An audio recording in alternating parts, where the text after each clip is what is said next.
Hello everyone, my name is Migs. This is my very first time doing a YouTube video. I'm very excited about this. Today is April 18, 2021. I like to give you the information that I have, that I learned from the last 2 years, what I've been doing as far as real estate investment, my successes and failures, and that can actually help you determine if this is something that you really want to do. So if you actually here on this channel, you already did the right thing by coming in here and maybe get some information, take something out of this YouTube video, apply it towards your investments that you have in mind. If you thought about doing a real estate investment, something small, something to get started. If this is your very first time doing a real estate investment, this is the right place. Right now, real estate is on fire. Everybody is on a craze right now. If you're thinking about buying a house, there's bidding wars going on. People going over asking price. But there's some very interesting places that when you look at how much the property of a house is worth, how much down payment is required, and if you have the money to do this, I mean, you should wing it. I'm not saying as a financial advisor, right? I'm not a financial advisor, but I'm not saying do it or not do it, but use your judgment. Pretty much, it's what I done. I mean, you pray about it, pray about things that you want to do, and look at the good and the bad, and then you go from there. Real estate investment for the average Joe. If you're making a decent amount of money, this is the median household income. This is from statistics that I saw from Fred.com or .org. It's an organization that does a lot of research in regards to statistics, and based on the table, the median household income in 2019 was $68,703. I wouldn't be surprised if the number went up a little bit because of the stimulus. We got a stimulus, a pretty decent sized stimulus for anyone. Married file joint got $1,400 and another $1,400 for a couple, husband and wife, or $1,400 for single, making less than $75,000 a year. That actually is like an extra paycheck. So the income is going up. Is it pushing prices higher? I think it is. I mean, you go to the grocery store and you start seeing, things are changing a little bit more expensive, but not too bad. I mean, you could still like buy the products and don't worry about, okay, it's 10 cents more than before. It's okay. I can still make those payments, So right now it's April 18, 2021. We're in the spring home buying season. There's a lot of people looking for really good deals. So what is a really good deal? Number one, a really good deal to me, it's something that you can get a cash flow. Anything over $185 of cash flow. For example, you buy this house, cost you $100,000. You fix it up, you rent it out, and your mortgage payment, along with your insurance, property management, property taxes, all of that, it costs you $1,000. That property should be rented for $1,185 a month, at least. If it's less than that, and you need to fix, like, let's say you rent it out to a family of four, and they have a kid, puts a toy, like maybe something like this, and then in the toilet, flush the toilet. You gotta get somebody there to take out the toilet, clean it, put it back inside, and take out the toilet and tell the parents, okay, this is on us. You don't have to pay, you don't have to worry about it. As long as, you're collecting the rent, you're gonna be fine. But that puts a pretty, $300-400 dent in your rental income. So if you're breaking even almost, it's not worth it. I'm just letting you know. Also, vacancies. Let's say you bought a house in a neighborhood that is not the greatest, and there's a family there, and one of the kids, does not want to live there. Parents move out, then you have to do what is called a make ready. You gotta paint the house, you gotta maybe clean the carpet. That can run about $1,000 to $2,000, and all the income that you made, those $185, gone. So having a decent amount of cash flow, at the very least 185, it's very important. So that's in a nutshell what I'm actually giving those numbers. I came up with these numbers on my own. Nobody told me this is how you do it. I will explain it later. But since it's my first channel, I want to make it where exciting as far as like what am I going to be talking about in the next couple of days. What I think where is this channel going to take us. I'm involved with real estate quite a bit. I talk to real estate agents all the time. They give me some really good information about their industry, their market, how sometimes they are so scared. Some of them, they're scared that they're never gonna make a deal, because every time they have a buyer that's trying to buy a house, somebody else takes it from them. They're putting offers left and right, and their offer is not enough. Some other agents, they tell me this is like the best year they have, and they know this is gonna be the best year ever for them. So it depends on the markets, depends on the areas where you actually market in. Florida is booming. Southern California is booming. Texas is booming. But then you start looking at other places like New York City, Manhattan. Who's buying in Manhattan? Investors. And that's why I'm here, to let you know that when things get really in lots of turmoil, it's a good time to invest. Gotta use your head.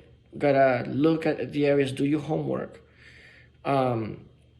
It's very important to have a good property manager. You gotta shop around for a property manager. See, it's not important who can give you the best deal. Oh, he's gonna give me 8%. It's not. Reliability is important. I need this house to be taken care of. I'm okay paying 10%. I'm okay paying first month's rent. I need you to be there when I need you to be there. It's very important. 8%, you give me a good deal, but you have like 1,000 clients. I don't think you're gonna be reliable at all. You're just gonna put me in the list, and then we'll see what happens. You want to have a really good, reliable property managers. Very, very important. Another thing is, how much money are you willing to put down? So buying all in cash, is it better? Or financing a house, which is better? I came across with multiple ways on doing this, and I will explain it later in other channels. But in a nutshell, it's better to finance instead of paying all in cash. Just my opinion, because opportunities will come. You will get a house, you'll get another property. You will be like, I should have waited and got this other house, but now I'm stuck with this one, right? So it's financing gives you the freedom to move the money around, and you can always pay it off. If you can't find anything and you still have the money in the bank sitting there collecting dust, going down in value, just pay off the property. Collect one rent out of one house, one headache, if you want to call it that way. But it's only one income. If you can get two, one of the tenant moves out, you're still collecting rent from the other one. So you got two rental of income instead of one. So that is why I think financing was probably, it is, in my opinion, it's better. Another thing that I learned is school districts is very important. You got to think about your tenants, like who do you want gonna lease the house. I have many real estate agents and many lenders. They say you're not gonna live there, so who cares? It's an investment property. It doesn't matter if it's in a good school district or not, as long as you have a tenant there. Well, have you heard of churn, where people leave the place because they don't like it? They don't like the neighborhood, they don't like the area. So why will I want to have a property where someone is going to keep on moving out and I have to get the make ready? It's going to cost me $2,000 a month. So you gotta look for places that are decent. Some places are like they're categorized in class A, B, and C. B minus, that's like probably where you want to stay at.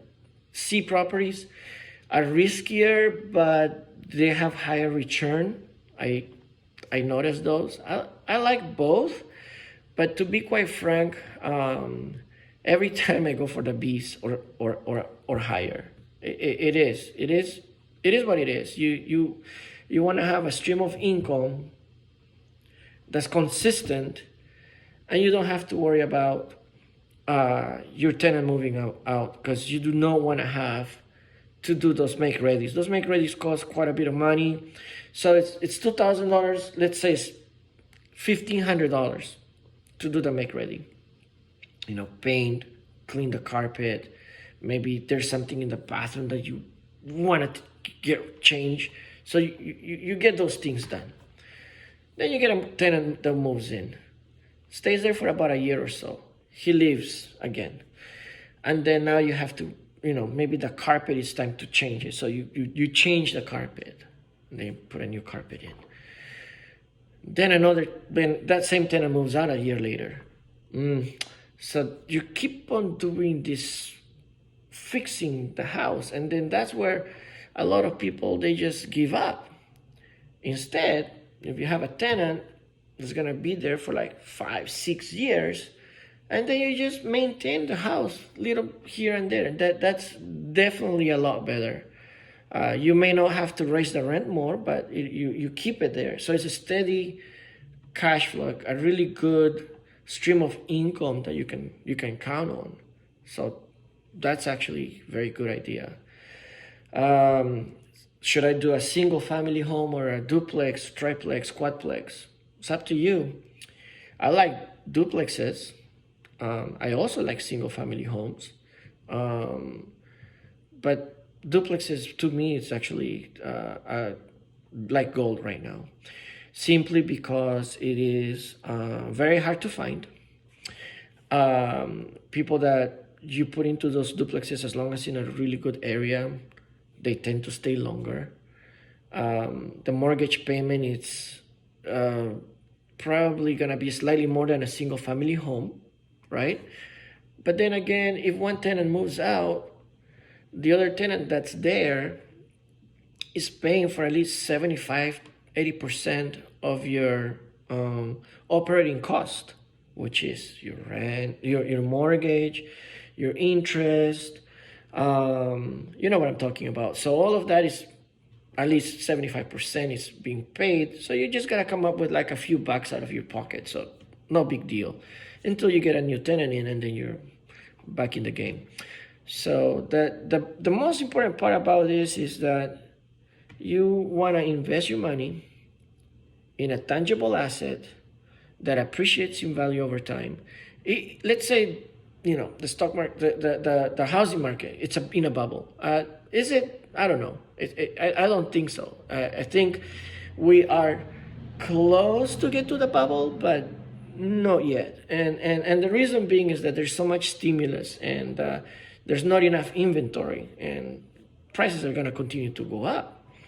If you are planning to buy your first home and you're thinking about going into make an offer and say, oh yeah, this house, let's just give a random example. The house is worth, it's in the market for $100,000. And you go in and you say, I'll make an offer for $380,000. The agent is not gonna take that. You're gonna insult the seller. So don't even do that. Just do your calculations, see how much you can afford. My suggestion, if you want to actually get out of the rat race and go into your own pace and buy a property investment that you want to actually afford and don't starve. But what I mean by that is, how much house can I afford? If you can afford, say, a payment of $2,500 a month, that's your top, that I cannot go beyond $2,500 a month, then look for a house that's gonna cost you about $2,350 a month. And then offer maybe a little bit more than what the house is worth. Or maybe you just go 2,500 and maybe 2,600, because we know Jerome Powell said there's going to be a little bit of inflation coming up. So 2.5%. Well, if it is, it is. I mean, if inflation goes up a little bit, it's because there's already the economy is recovering. It's not a bad thing. But it could be a bad thing if you're a first-time home buyer, because now you have to come up with more money for a down payment. So it varies, It depends on the situation. Your situation, other people's situation might be a little bit different. So a healthy 2.5% is okay. I can see that going more than that, but and I got my reasons. I can go on and on about that, but the purpose of this video is to just give you my introduction of who I am. And one of the reasons that I'm doing this, not that many people talk about this. They keep it so hush-hush. So you will learn a lot from this channel, how to invest, what areas to look for. I'm gonna show you the areas to look for, what to ask for, how to negotiate, who to look for. So all of that information, it will be yours free, no charge. I just want to share this information because simply I like to talk about real estate, and I like investing, and I think you and I can have a really good conversation. This is something that I'm very passionate about, and I think it will be worth for the whole world to know what exactly is here, and just share it. And if you like it, great. If you don't, also great. Comment. I like to hear your input. So if you want to subscribe, perfect. Mazinger Z will appreciate it. I will appreciate it. And until next time.